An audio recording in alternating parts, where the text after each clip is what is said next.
ಎಲ್ಲರಿಗೂ ನಮಸ್ಕಾರ. ಗರುಡ ಪುರಾಣದ ಆಚಾರಕಾಂಡದ ಅಧ್ಯಾಯ 5 ಮಾನವ ಸೃಷ್ಟಿಯ ವರ್ಣನೆ. ದಕ್ಷ ಪ್ರಜಾಪತಿಯ ಮೂಲಕ ಮಿಥುನ ಧರ್ಮದಿಂದ ಸೃಷ್ಟಿಯ ವಿಸ್ತಾರ. ಈಗ ಶ್ರೀಹರಿ ಈ ವಿಷಯವಾಗಿ ಎಕ್ಸ್ಪ್ಲೇನ್ ಮಾಡ್ತಾ ಇದ್ದಾರೆ ರುದ್ರದೇವರಿಗೆ. ಹೇ ರುದ್ರ, ಬ್ರಹ್ಮನು ಪರಲೋಕದಲ್ಲಿರುವ ಮಾನಸ ಪ್ರಜೆಗಳ ಸೃಷ್ಟಿಯ ನಂತರ ಸೃಷ್ಟಿಯ ವಿಸ್ತಾರ ಮಾಡುವಂತಹ ಮಾನಸ ಪುತ್ರರನ್ನು ಸೃಷ್ಟಿಸಿದ. ಆತನಿಂದ ಧರ್ಮ, ರುದ್ರ, ಮನು, ಸನಕ, ಸನಾತನ, ಭೃಗು, ಸನತ್ಕುಮಾರ, ರುಚಿ, ಶ್ರದ್ಧಾ, ಮರೀಚಿ, ಅತ್ರಿ, ಅಂಗೀರ, ಪುಲಸ್ತ್ಯ, ಪುಲಹ, ಕ್ರತು, ವಶಿಷ್ಠ, ನಾರದ ಮೊದಲಾದವರ ಸೃಷ್ಟಿಯಾಯಿತು. ಜೊತೆಯಲ್ಲಿಯೇ ಬರ್ಹಿಷದ್, ಅಗ್ನಿಶ್ವಾತ, ಕ್ರವ್ಯಾದ, ಆಜಪ್ಯ, ಸುಕಾಲಿನ, ಉಪಹೂತ ಹಾಗೂ ದೀಪ್ತ ಎಂಬ 7 ಜನ ಪಿತೃಗಳು ಪ್ರಾದುರ್ಭೂತರಾದರು. ಈ ಬರ್ಹಿಷದ್ ಮೊದಲಾದ ಸಪ್ತ ಪಿತೃಗಳಲ್ಲಿ ಮೊದಲ 3 ಪಿತೃಗಳು ಅಮೂರ್ತರೂಪ ಹಾಗೂ ಉಳಿದ 4 ಮೂರ್ತರೂಪರಾಗಿರುವರು. ಬ್ರಹ್ಮನ ಬಲ ಹೆಬ್ಬೆರಳಿನಿಂದ ಐಶ್ವರ್ಯ ಸಂಪನ್ನ ದಕ್ಷ ಪ್ರಜಾಪತಿಯ ಜನ್ಮವಾಯಿತು. ಎಡ ಹೆಬ್ಬೆರಳಿನಿಂದ ಆತನ ಪತ್ನಿಯ ಜನ್ಮವಾಯಿತು. ಪ್ರಜಾಪತಿಯು ತನ್ನ ಆ ಪತ್ನಿಯ ಗರ್ಭದಿಂದ ಅನೇಕ ಶುಭ ಲಕ್ಷಣಯುಕ್ತ ಕನ್ಯೆಯರನ್ನು ಪಡೆದು ಅವರನ್ನು ಬ್ರಹ್ಮನ ಮಾನಸ ಪುತ್ರರಿಗೆ ಸಮರ್ಪಿಸಿದ. ಆತನು ಸತಿ ಎಂಬ ಪುತ್ರಿಯನ್ನು ಶಿವನಿಗೆ ಧಾರೆ ಎರೆದುಕೊಟ್ಟ. ಆಕೆಯಿಂದ ರುದ್ರನ ಅಸಂಖ್ಯ ಮಹಾಪರಾಕ್ರಮಶಾಲಿ ಪುತ್ರರು ಉತ್ಪನ್ನರಾದರು. ದಕ್ಷನು ಅಸಾಧಾರಣ ರೂಪವತಿ ಸುಂದರ ಲಕ್ಷಣಗಳುಳ್ಳ ಖ್ಯಾತಿ ಎಂಬ ಪುತ್ರಿಯನ್ನು ಭೃಗುವಿಗೆ ಸಮರ್ಪಿಸಿದ.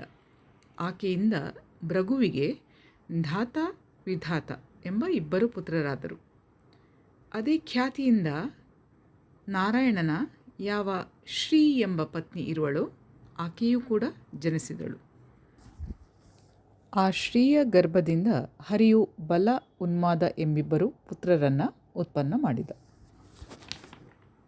ಮನುವಿಗೆ ಆಯತಿ, ನಿಯತಿ ಎಂಬಿಬ್ಬರು ಪುತ್ರಿಯರಾದರು. ಅವರ ವಿವಾಹ ಭೃಗುಪುತ್ರ ಧಾತ ಹಾಗೂ ವಿಧಾತರೊಡನೆ ಆಯಿತು. ಅವರಿಬ್ಬರು ಒಬ್ಬೊಬ್ಬ ಪುತ್ರರಿಗೆ ಜನ್ಮ ಕೊಟ್ಟರು. ಆಯತಿಯ ಗರ್ಭದಿಂದ ದಾತಾನು ಪ್ರಾಣ ಹಾಗೂ ನಿಯತಿಯ ಗರ್ಭದಿಂದ ವಿಧಾತಾನು ಮೃಕಂಡುವನ್ನು ಪುತ್ರರನ್ನಾಗಿ ಪಡೆದರು. ಅದೇ ಮೃಕಂಡುವಿನಿಂದ ಮಹಾಮುನಿ ಮಾರ್ಕಂಡೇಯನ ಜನ್ಮವಾಯಿತು. ಮರೀಚಿಯ ಪತ್ನಿ ಸಂಭೂತಿಯು ಪೌರ್ಣಮಾಸ ಎಂಬ ಪುತ್ರನನ್ನು ಪಡೆದಳು. ಆ ಪೌರ್ಣಮಾಸನಿಗೆ ವಿರಜ, ಸರ್ವಗ ಎಂಬಿಬ್ಬರು ಪುತ್ರರಾದರು.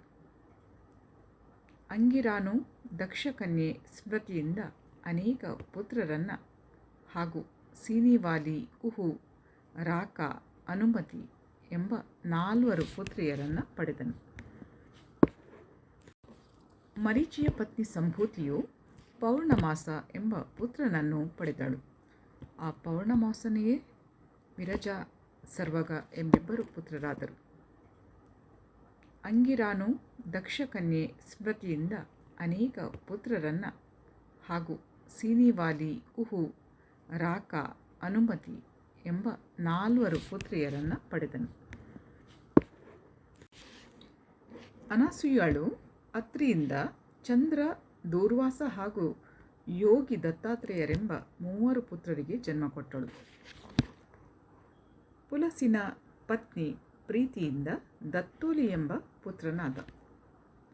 ಪುಲಹನ ಪತ್ನಿ ಕ್ಷಮಾಳಿಂದ ಕರ್ಮಶ, ಅರ್ಥವೀರ, ಸಹಿಷ್ಣು ಎಂಬ 3 ಪುತ್ರರಾದರು. ಕ್ರತುವಿನ ಪತ್ನಿ ಸುಮತಿಯಿಂದ 60,000 ವಾಲಖಿಲ್ಯ ಋಷಿಗಳು ಉತ್ಪನ್ನರಾದರು. ಇವರೆಲ್ಲರೂ ಊರ್ಧ್ವರೇತ, ಅಂಗುಷ್ಟ ಪರ್ವ ಪರಿಮಾಣದವರು ಹಾಗೂ ದೇದೀಪ್ಯಮಾನ ಸೂರ್ಯನ ಸಮಾನ ತೇಜಸ್ವಿಗಳಾದರು. ವಸಿಷ್ಠನ ಪತ್ನಿ ಊರ್ಜಾಳಿಂದ ರಜ, ಗಾತ್ರ, ಊರ್ಧ್ವಬಾಹು, ಶರಣ, ಅನಘ, ಸುತಪ ಹಾಗೂ ಶುಕ್ರ ಎಂಬ 7 ಜನ ಪುತ್ರರಾದರು. ಇವರೆಲ್ಲರೂ ಸಪ್ತರ್ಷಿಗಳಾಗಿರುವರು.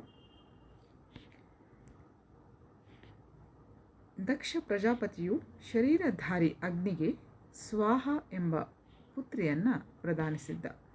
ಆಕೆಯು ಅಗ್ನಿಯಿಂದ ಪಾವಕ, ಪವಮಾನ, ಶುಚಿ ಎಂಬ 3 ಓಜಸ್ವಿ ಪುತ್ರಿಯರನ್ನು ಹೊಂದಿದಳು. ಇನ್ನು ದಕ್ಷಪುತ್ರಿ ಸ್ವಧಾಳು ಪಿತೃಗಳಿಂದ ಮೇನ, ವೈತರಣಿ ಎಂಬ 2 ಪುತ್ರಿಯರನ್ನು ಪಡೆದಳು. ಆ ಕನ್ಯರಿಬ್ಬರೂ ಕೂಡ ಬ್ರಹ್ಮವಾದಿನಿಯಾಗಿದ್ದರು. ಮೇನಾಳ ವಿವಾಹ ಹಿಮಾಚಲನೊಡನೆ ಆಯಿತು.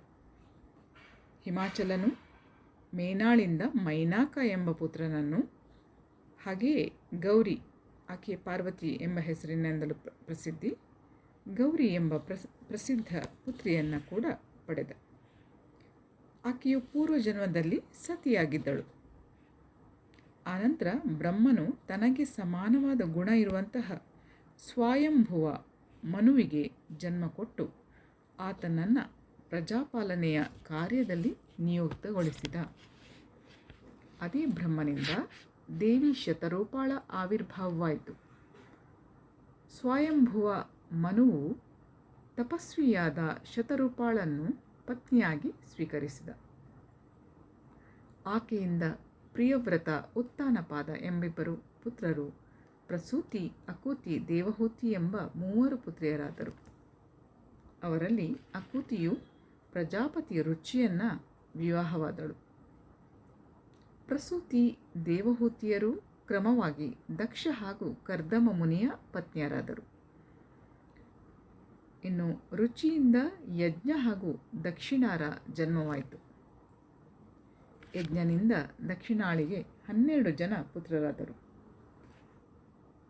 ಅವರು ಮಹಾಬಲಿಷ್ಠ, ಯಾಮ ಎಂಬ ಹೆಸರಿನಿಂದ ಪ್ರಸಿದ್ಧರಾದರು. ದಕ್ಷ ಪ್ರಜಾಪತಿಯು ಪ್ರಸೂತಿಯಿಂದ 24 ಶ್ರೇಷ್ಠ ಪುತ್ರಿಯರನ್ನು ಪಡೆದ. ಆ ಕನ್ಯರಲ್ಲಿ ಶ್ರದ್ಧಾ, ಲಕ್ಷ್ಮಿ, ಧೃತಿ, ತುಷ್ಟಿ, ಪುಷ್ಟಿ, ಮೇಧ, ಕ್ರಿಯಾ, ಬುದ್ಧಿ, ಲಜ್ಜ, ವಪು, ಶಾಂತಿ, ವೃದ್ಧಿ ಹಾಗೂ ಕೀರ್ತಿ ಎಂಬ 13 ಜನ ಕನ್ಯೆಯರನ್ನು ದಕ್ಷಿಣಾಳ ಪುತ್ರ ಧರ್ಮನು ಪತ್ನಿಯರನ್ನಾಗಿ ಸ್ವೀಕರಿಸಿದ.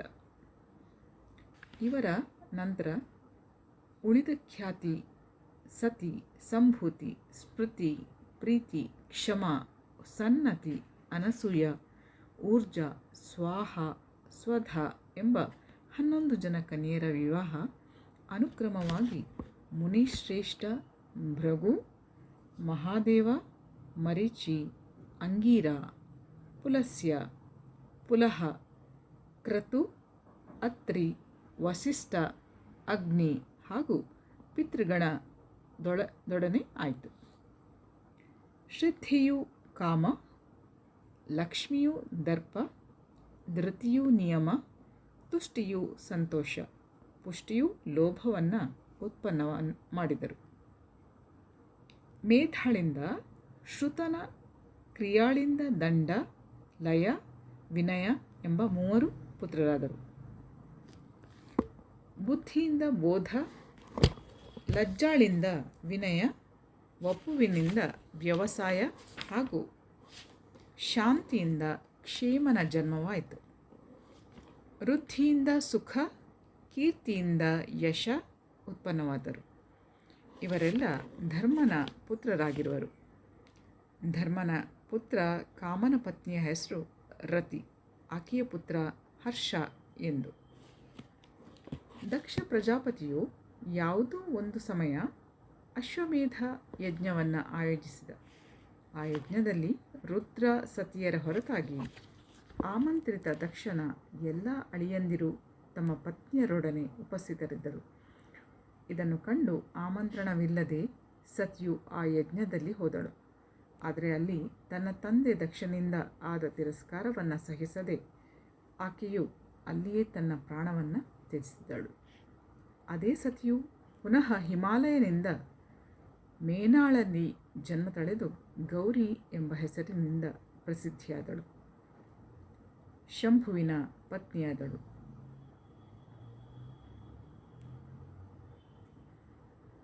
ಇಲ್ಲಿ ಸತಿಯ ದೇಹತ್ಯಾಗದಿಂದ ಕ್ರುದ್ಧನಾದ ಶಂಕರನು ಯಜ್ಞವನ್ನು ವಿಧ್ವಂಸಗೊಳಿಸಿ ನೀನು ಧ್ರುವನ ವಂಶದಲ್ಲಿ ಮನುಷ್ಯನಾಗಿ ಜನಿಸುವೆ ಎಂದು ದಕ್ಷನಿಗೆ ಶಾಪವನ್ನಿತ್ತ. ಸೊ ಇಲ್ಲಿಗೆ ಆಚಾರಕಾಂಡದ ಅಧ್ಯಾಯ 5 ಮುಕ್ತಾಯವಾಗುತ್ತೆ. ಮಹಾವಿಷ್ಣು ವೈನತೆಯ ಸಂವಾದಾಂತರ್ಗತ ಗರುಡ ಪುರಾಣದ 5ನೆಯ ಅಧ್ಯಾಯ ಮುಕ್ತಾಯವಾಯಿತು. ಸರ್ವೇ ಜನಾಃ ಸುಖಿನೋ ಭವಂತು. ಎಲ್ಲರಿಗೂ ವಂದನೆಗಳು.